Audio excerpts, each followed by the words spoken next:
জুলাই আগস্টের এই ঘটনার পর আওয়ামী লীগের প্রতি যে শ্রদ্ধাবোধটা সেটা কি এখন আছে নাকি?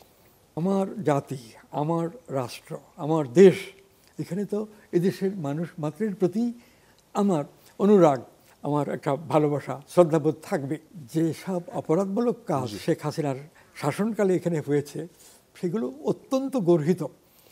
এই যে আয়নাঘর বলছে, তারপরে নানানভাবে টর্চার সেল তৈরি করে টর্চার করেছে, অনেককে গুম করে মেরে ফেলেছে। এবং এইসব ঘটনার কথা যেভাবে মিডিয়াতে আসছে, খবরের কাগজে, কিছু কিছু বিদেশি সংবাদ থেকেও আসছে, এবং আন্দোলনের সময় গুলি চালিয়ে হত্যা করা, হ্যাঁ, এইসব ঘটনা শুনলে তো অন্তত শেখ হাসিনার নেতৃত্বের প্রতি আমাদের শ্রদ্ধাবোধ থাকে না। এইটা হলো তো অনেক কাজ করেছে যেটা অপরাধমূলক, চরম অপরাধমূলক কাজ করেছে। এই জায়গায় শ্রদ্ধাবোধ কারো থাকে না এবং থাকার কথাও না। তবে দল হিসেবে আওয়ামী লীগ শেষ হয়ে গেছে এটা আমার কাছে মনে হয় না। হয়তো মানে আগের বার ক্ষমতাচ্যুত হয়ে 21 বছর পরে ক্ষমতায় আসছিল, এখন 20-21 বছরের মধ্যে আসতে পারবে বলে মনে হয় না, আরও দীর্ঘ সময় লাগবে। আর এর মধ্যে মার্কিন যুক্তরাষ্ট্র যেভাবে শেখ হাসিনাকে ডিকটেট করতে চেয়েছিল এবং শেখ হাসিনা কিছুতেই সম্মত হচ্ছিলেন না, সেই জায়গায় এখন যারা আসছেন তারা কি করেন সেটা দেখবার মতো। এখানে একটা গুরুত্বপূর্ণ প্রশ্ন, পররাষ্ট্রনীতির ক্ষেত্রে ভারত এবং মার্কিন যুক্তরাষ্ট্র এগুলো সম্পর্কে বাংলাদেশের সতর্কতা অনেক বেশি দরকার। ভারত আমাদের প্রতিবেশী রাষ্ট্র, বাংলাদেশের প্রায় চারদিক দিয়েই ভারত, বঙ্গোপসাগরও একটা সীমার পরে আন্দামান নিকোবর দ্বীপপুঞ্জ থেকে ভারতের সঙ্গে। তো এই যে বঙ্গোপসাগর, তারপরে বাংলাদেশের অবস্থান মাত্র মিয়ানমারের সঙ্গে 25 মাইলের মতো জায়গা আছে মিয়ানমারের সীমানায়, আর বাকি সমস্ত সীমানা তো ভারতের সঙ্গে। যদি আমরা ইতিহাসের দিক থেকে দেখি তাহলে অবশ্যই পূর্ব বাংলার স্বায়ত্তশাসন, বাঙালি জাতীয়তাবাদ, পূর্ব বাংলার বাঙালি জাতীয়তাবাদ, তো পাকিস্তানি কালের কথা বলছি, এবং 69-এর গণ অভ্যুত্থান, 71-এর স্বাধীনতা যুদ্ধ, স্বাধীন বাংলাদেশের প্রতিষ্ঠা, এই প্রক্রিয়ায় শেখ মুজিবের নেতৃত্বে আওয়ামী লীগ অনেক বেশি এগিয়ে গেছে। এই বিষয়টা আমাদের অন্তরের দাবি ছিল যে পাকিস্তান রাষ্ট্র থাকলো কি থাকলো না সেটা আমাদের কাছে বড় কথা না। আমাদের কাছে বড় কথা যে আমাদের যে পূর্ব বাংলার বাঙালি জাতি, পশ্চিমবঙ্গ ভারতের সেটা আলাদা, কিন্তু আমাদের যে পূর্ব বাংলার বাঙালি জাতি, এই জাতির ভাষা, সাহিত্য, দর্শন, বিজ্ঞান, ইতিহাস ইত্যাদি বিষয়ে চিন্তা, সর্বোপরি রাজনীতি, অর্থনীতি, সংস্কৃতি, এটা আমরা পূর্ব বাংলার বাঙালি এই হিসেবে হওয়া উচিত। পূর্ব বাংলার কথাটা আমরা জোর দিয়ে বলতাম এই কারণে যে আমরা সমগ্র বাংলাভাষী অঞ্চল বোঝাইনি, বাস্তবতা অন্যরকম। কাজে পূর্ব বাংলার বাঙালি হিসেবে আমরা জাতীয়তাবাদ চেয়েছি, স্বাধীনতাও পরে চেয়েছি, এবং এই ধারণাগুলো আমরা এবং আওয়ামী লীগও, ছাত্রলীগও প্রথমেই মানে পরিচ্ছন্ন করে বলতে পারেনি, নানা কারণে, নানান 6 দফা আন্দোলনের সময় তো শেখ মুজিব থেকে আরম্ভ করে আওয়ামী লীগের প্রায় সব নেতা কারাগারে ছিলেন, ছাত্রলীগের নেতৃস্থানীয় সবাই কারাগারে ছিলেন, আওয়ামী লীগের সঙ্গে সম্পর্কিত এরকম অনেক লোক সম্পূর্ণ কারাগারে বন্দী ছিলেন।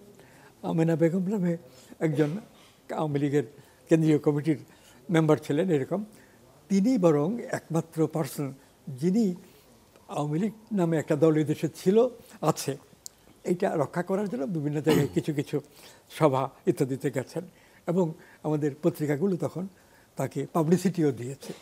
আওয়ামী লীগ একেবারে শেষ হয়ে গেছে এইটা যাতে লোকে মনে না করে, পত্রিকাগুলোও সেই চেষ্টা করেছে। তো এই যে অবস্থাটা, এর মধ্যে আওয়ামী লীগ, ছাত্রলীগ তাদের একটা মানসিকতা ছিল, কিন্তু তার বাইরে বামপন্থী যেসব দলগুলো ছিল তারা তো ওই মানে আওয়ামী লীগের এই চিন্তাটাকে সমর্থন দিয়েছে, এবং কমিউনিস্ট পার্টি অথবা বিভক্ত হয়ে নানান দল হয়েছে, তাদের কোনো দল তো এই জাতীয় প্রশ্নে, জাতীয়তাবাদের প্রশ্নে পরিচ্ছন্ন কোনো কথা বলেননি। অথচ সময়ের দাবি ছিল পরিচ্ছন্ন কথা। পাকিস্তানি জাতীয়তাবাদ সৃষ্টির যে চেষ্টা, এটা অবান্তর, অবাস্তব, এটা হবে না। কিন্তু আমরা পূর্ব বাংলার বাঙালি জাতি হিসেবে আমাদের জাতীয় সব কর্মকাণ্ড বাংলা ভাষায় আমরা করব। আমাদের একটা দীর্ঘ ইতিহাস আছে, সেই ইতিহাসে অনেক কিছু ভালো আছে।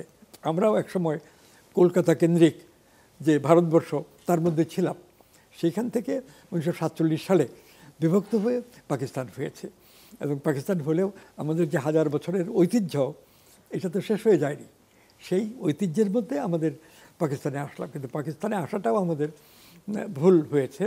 এটা ভারতের স্বাধীনতা ইংরেজরা যে হস্তান্তর করে গেল ক্ষমতা, এটা অন্যরকম হওয়া উচিত ছিল। কিন্তু এই গোটা ব্যাপারটা হয়েছে মোহাম্মদ আলী জিন্নাহ, তারপর জওহরলাল নেহেরু, মাউন্ট ব্যাটেন, তিনজনের স্বাক্ষরে পাকিস্তান হলো 1947 সনের 14ই আগস্ট রাত 12টার একটু আগে। আর এরপরে জওহরলাল নেহেরু, মাউন্ট ব্যাটেন, মোহাম্মদ আলী জিন্নাহ, এক নম্বর নেহেরু, মোহাম্মদ আলী জিন্নাহ, মাউন্ট ব্যাটেন, তিনজনের নেতৃত্বে ভারত স্বাধীন হলো। এই যে আলাপ আলোচনার মধ্যে ব্যাপারটা, এটা গুরুত্বপূর্ণ, যথার্থভাবে আমাদের বোঝার চেষ্টা করা উচিত। তো এই ভাগটা যে এইভাবে হলো, এটা জিন্নাহ সাহেব কিংবা জওহরলাল নেহেরুর অথবা মহাত্মা গান্ধীর বিবেচনা অনুযায়ী হয়নি, অনেকটাই ইংরেজরা করেছে। এবং ইংরেজরা ক্ষমতা হস্তান্তরের প্রতিশ্রুতি দিয়ে ব্যাপারটা করেছে। লর্ড মাউন্ট ব্যাটেনের সঙ্গে জিন্নাহর প্রতি মাসে একবার মিটিং হয়েছে, ঘণ্টা 2। আলাদাভাবে এক সপ্তাহ পরে জওহরলাল নেহেরুর সঙ্গে আলাপ হয়েছে। কোনো সময়ে, সব সময় রেগুলার না, মহাত্মা গান্ধীর সঙ্গেও কথা বলেছেন। এইভাবে লর্ড মাউন্ট ব্যাটেন, তার আগে ওই লর্ড ওয়াভেল, যারা এখানে গভর্নর জেনারেল ছিলেন কিংবা ভাইসরয় ছিলেন, ইন্ডিয়ার বড় লাট বলতে পপুলারলি, তারা আলাপ আলোচনার মাধ্যমে এই 14ই আগস্ট জিন্নাহ কাছে হস্তান্তর করে গেল ক্ষমতা। মুসলিম কমিউনিটি অফ ইন্ডিয়া তাদের নেতা, আর ভারতের সাধারণ মানুষ, যেটাকে সনাতন ধর্ম বলে, সেই ধর্মীয় লোকদের নেতা জওহরলাল নেহেরু, তার কাছে অবশিষ্ট ভারতের পাঞ্জাব ভাগ হয়েছে, বাংলা ভাগ হয়েছে, অর্ধেকটা দুই প্রদেশেরই আলাদা, আর বাকিটা ভারত ভাগ হয়েছে, এই ভারতের সাথে গেছে। এইভাবে ইংরেজরা স্পষ্টভাবে লিখেছে ক্ষমতা হস্তান্তর। এইটা বলা যাবে না যে জিন্নাহ সাহেবের নেতৃত্বে অথবা জওহরলাল নেহেরুর নেতৃত্বে সংগ্রাম করে আমরা পাকিস্তান আদায় করেছি বা ভারত স্বাধীন করেছি সংগ্রাম করে। তাদের সংগ্রাম আলাপ আলোচনা এবং কথার মাধ্যমে। ইতিহাসের একটা পর্যায়ে শেখ মুজিবুর রহমানের নেতৃত্বে আওয়ামী লীগ মানে স্বাধীন বাংলাদেশ প্রতিষ্ঠার কাজে এগিয়ে গিয়েছেন, কিন্তু মুক্তিযুদ্ধে শেখ মুজিব যাননি।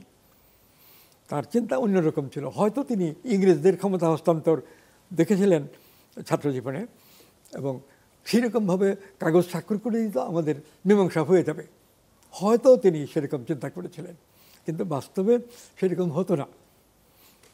ওইটা যে তাজউদ্দিন শেখ মুজিব না গেলেও চলে গেলেন ভারতে, এবং ভারতে তিনি সব একটা যে তিনি একজন নেতা হিসেবে আসছেন, এই স্বীকৃতি নিয়ে ভারতে ইন্দিরা গান্ধীর সঙ্গে দেখা করলেন, এবং আমরা একটা সরকার গঠন করেছি।